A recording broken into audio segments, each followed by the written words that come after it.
வணக்கம். இது உங்கள் பிளாக்ஸி. அதாவது நடிப்போடைய உச்சத்துல இருந்த ஒருத்தர் இன்னைக்கு அரசியல் நாகரிகத்தோட உச்சத்துக்கு போயிட்டார். இதுதான் வந்து பெரிய பெரிய ரைட்டப்புகள் நீங்க 2 நாளா பார்த்துருப்பீங்க. முக்கியமா வந்து பெரியார் திடலுக்கு போய் ஐயா வீரமணி அவர்கள பார்த்துட்டு வந்ததா இருக்கட்டும். அப்புறம் ஸ்டாலின் அவர்களையும், அப்புறம் உதயநிதி அவர்களையும், அதுக்கப்புறம் சீமானுடைய வீட்டுக்கே போயிட்டு சீமான பார்த்துட்டு வந்தது. வைகோ அவர்கள அதுக்கு பின் வந்து அன்புமணி அவர்களையும் பார்க்க போறதாக செய்தி. இதெல்லாம் பார்த்த உடனே ஆஹா, முதலமைச்சர் விஜய் அவர்கள் வந்து நாகரிக அரசியலின் உச்சத்துக்கே போயிட்டாரு அப்படின்னு சொல்லிட்டு நிறைய ரைட்டப்புகள் நம்ம பார்க்க முடிஞ்சா. என்ன அப்படின்னா, ஒருத்தர் புகழேந்தின்னு இருந்தாங்க, வேற யாரும் இல்ல, ஐயா ஸ்டாலின் அவர்கள் தான். அவருக்கு அந்த பேர் எப்படி வந்துச்சு தெரியுமா? அவங்க கழகத்து ஆளுங்களே அவர் மேல கடுப்பாகி, இவ்வளோ நாகரிக அரசியல் நீங்க செய்வீங்களா, நம்மளை தொடர்ந்து நரேட்டிவ் செட் பண்ணி அடிச்சிட்டு இருக்கிற அந்த பாண்டையோடைய தந்தை இறந்ததுக்கு அவரோட வீட்டுக்கே போய் பார்க்குறீங்க, சீமானுடைய தந்தை இறந்ததுக்கு தொலைபேசியில் அழைப்பு விடுத்து அவர்கிட்டையும் நீங்கள் வந்து துக்கம் விசாரிக்கிறீங்க. இவ்வளோ நாகரிக அரசியல் தேவையில்லை, அவங்க நம்மளை கேவலமாக பேசிகிட்டு இருக்காங்க அப்படின்னு கழகத்து ஆள்கள் சொல்கிறத நீங்கள் கேட்டிருப்பீங்க. ஏன் சினித்துறையை சேர்ந்த நிறைய பேர் இது வரைக்கும் இந்த மாதிரியான நாகரிக அரசியலை நாங்கள் பார்க்கலப்பா அப்படின்னாங்க. அதற்கான காரணம் அப்படின்னு பார்த்தீங்கன்னா, அதற்கு முன்னாடி வந்து பார்த்தீங்கன்னா இவ்வளோ நாகரிக அரசியல்லாம் இருக்கவே இருக்காது. ஒருத்தரை மாற்றி மாற்றி தாக்கிக்குவாங்க. ஆனால் ஸ்டாலின் ஐயா வந்து அப்படி பண்ணலை. பெரும்பான்மையாக வந்து பார்த்திங்கன்னா ஒரு நல்ல ஒரு டிக்னிட்டியான ஒரு அரசியலை மெயின்டைன் பண்ண முயற்சி செஞ்சுட்டே இருந்தார். உதாரணத்துக்கு எடுத்துக்கிட்டிங்கன்னா, இப்போது அதிமுகவும் திமுகவும் கூட்டணி வைக்க போகுது அப்படின்னு ஒரு புரளி கிளம்பிச்சு.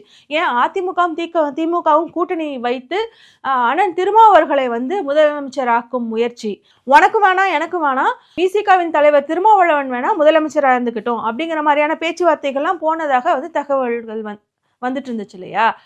ஆனால் என்ன சொன்னார் ஸ்டாலின் அவர்கள்? இல்லை விஜய் அவர்களே ஆட்சி செய்யட்டும், நாங்கள் எந்த இடையூறும் செய்ய விரும்பலை அப்படின்னு சொன்னார்ல. அந்த நாகரிகங்கள்லாம் அதுக்கப்புறம் கண்ணிலேயே படலை.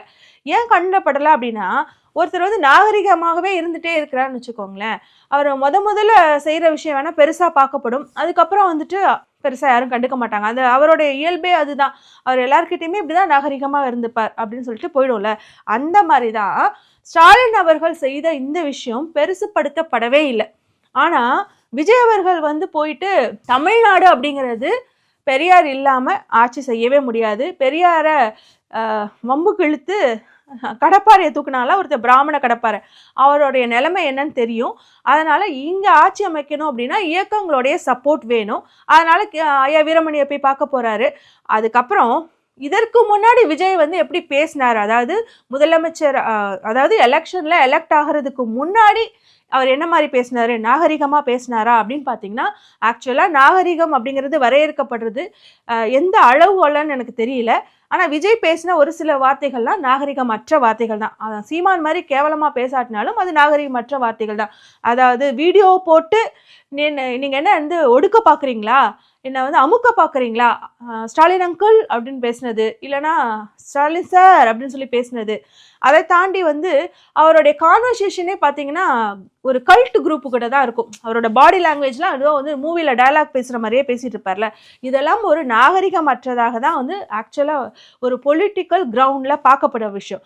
அப்போது அதிலிருந்து இன்றைக்கி நீங்கள் முதலமைச்சர் ஆகிட்டீங்க, ஒரு பதவி கிடச்சிருச்சு, இப்போ நீங்கள் பக்குவமாக நடந்துக்கணும், அதெல்லாம் மக்கள் மறக்கணும் அப்படின்னா நீங்கள் இந்த விஷயம்லாம் செஞ்சீங்க அப்படின்னா திமுக காரங்களே என்ன நினைப்பாங்க, சரி ஸ்டாலின் அங்கிள், ஸ்டாலின் சார் அப்படின்னு கத்துனவர் இன்னைக்கு அவருடைய வீட்டுக்கே போய் பேசியிருக்கிறாருன்னு சொல்லிட்டு அவங்க வந்து கொஞ்சம் இறங்கிடுவாங்க மனசு.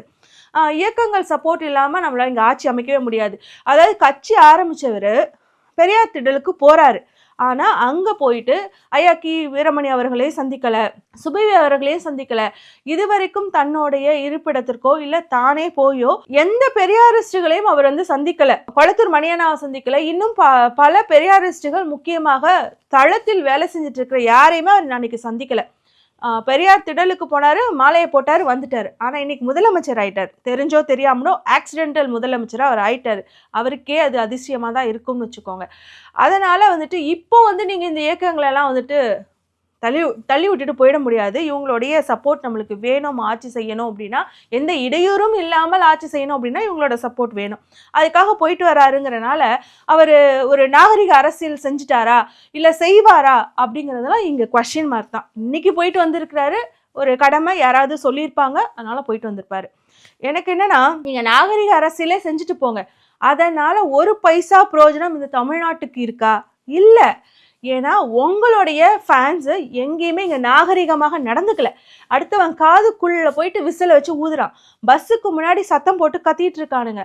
அதுக்கப்புறம் பார்த்தீங்கன்னா டிஎம்கே ஆஃபீஸா கள்ளக்கொண்டி வீசி அதை கண்ணாடியெல்லாம் நொறுக்குறாங்க. இந்த மாதிரி தமிழ்நாடு இதற்கு முன்னாடி பார்த்துருக்கா? இதெல்லாம் வடநாட்டில் நடக்கக்கூடிய விஷயங்கள். நேற்று என்னடா சைன் போர்டில் வந்துட்டு உங்களோட ஃபோட்டோ ஓட்டுறான். நாகரிகமற்று உங்களுடைய கட்சிக்காரங்க இருக்கிறாங்க, உங்களுடைய தொண்டர்கள் இருக்கிறாங்க அப்படின்னா அவங்களுக்கு நீங்கள் என்ன மாதிரியான அரசியல் படுத்துனீங்க? நீங்கள் டக்குன்னு ஓவர் நைட் வந்து மாறிட்டீங்க. ஏன்னா உங்களுக்கு சொல்லிக் கொடுக்குறக்கு ஆள் இருக்குது. நீங்கள் சொல்லுவார் பேச்சு கேட்டு நடக்கக்கூடிய ஒரு கிழிப்பிள்ளையாக இருக்கிறீங்க. சரி, ஓகே. ஆனால் நீங்கள் உங்களுடைய அந்த கல்ட் குரூப்புக்கு என்ன சொல்லி கொடுத்தீங்க? ஏன்னா இது வரைக்கும் நீங்கள் எலெக்ட் ஆகி வர்றதுக்கு முன்னாடி நீங்கள் கம்யூனிகேட் பண்ணிட்டு இருந்தது யாருக்கிட்ட அப்படின்னா ஒரு கல்ட் குரூப்பு கிட்ட, மக்கள்கிட்ட இல்லை. அப்புறம் குழந்தைங்க கிட்ட, மக்கள்கிட்ட இல்லை. ஆனால் நீங்கள் ஆட்சி அமைக்க போகிறது அந்த கல்ட் குரூப்பும் இருக்கும், குழந்தைங்களும் இருப்பாங்க, மக்களாகிய மற்றவங்களும் இருப்பாங்க. அப்படிங்கிறதுனால ஓடி போய் நீங்கள் வீரமணி ஐயாவை பார்க்குறீங்க, ஸ்டாலினை பார்க்குறீங்க, ஏன் சீமானை பார்க்குறீங்க, அன்புமணியெல்லாம் பார்க்க போகிறீங்க அப்படின்னு கேள்விப்படுறது. அது மட்டும்தான் எனக்கு சொல்ல வருதே தவிர நீங்கள் நாகரிக அரசியல் செஞ்சிட்டீங்களா அப்படின்னு எனக்கு எதுவும் சொல்ல வரல. சரி, ஒருவேளை நீங்கள் நாகரிக அரசியல் தான் செய்ய போகிறீங்கனாலும் அதனால் ஒரு பைசா பிரயோஜனம் கிடையாது. உங்களுடைய தொண்டர்கள் நாகரிகமாக மாறுற வரைக்கும்.